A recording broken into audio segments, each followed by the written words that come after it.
Environnement toujours et zoom ce midi sur les containers maritimes construits pour résister à de longs voyages en mer. Ils servent aujourd'hui d'habitat. Près d'Épernay, une jeune entreprise s'est lancée dans ce type de construction. Une solution aussi bien écologique qu'économique. Isabelle Griffon et Raphaël Doumergue.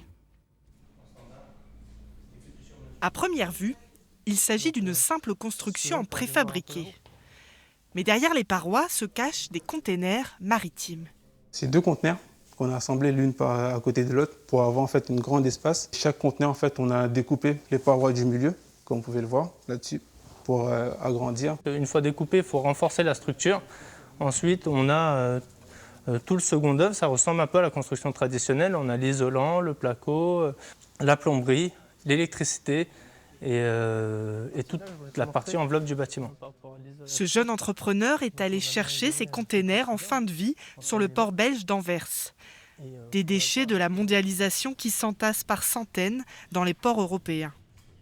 Leur donner une seconde vie en les transformant en habitat, l'idée n'est pas nouvelle, mais cet ingénieur aimerait la répandre dans notre région, car il y voit de nombreux atouts.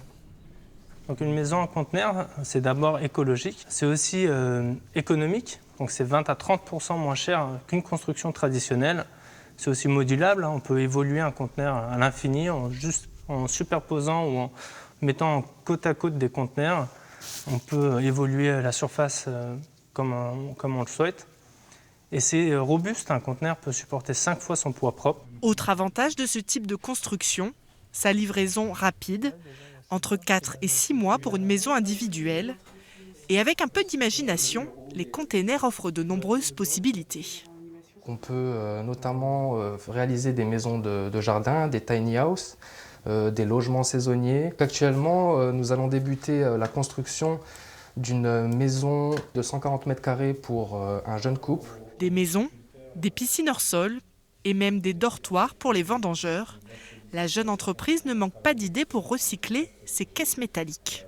Donc là, on voit une modélisation du projet VitiBox. Donc on est sur un conteneur de 12 mètres de long, une capacité d'accueil de 5 couchettes qui répond notamment aux normes imposées de 4 mètres carrés par personne.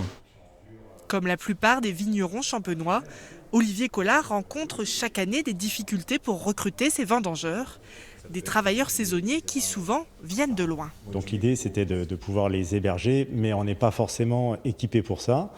Là l'avantage c'est que ça permet vraiment de répondre à notre besoin qui est spécifique ou vendange ou éventuellement travaux en verre au printemps dans les vignes, mais oui c'est plus adapté on va dire.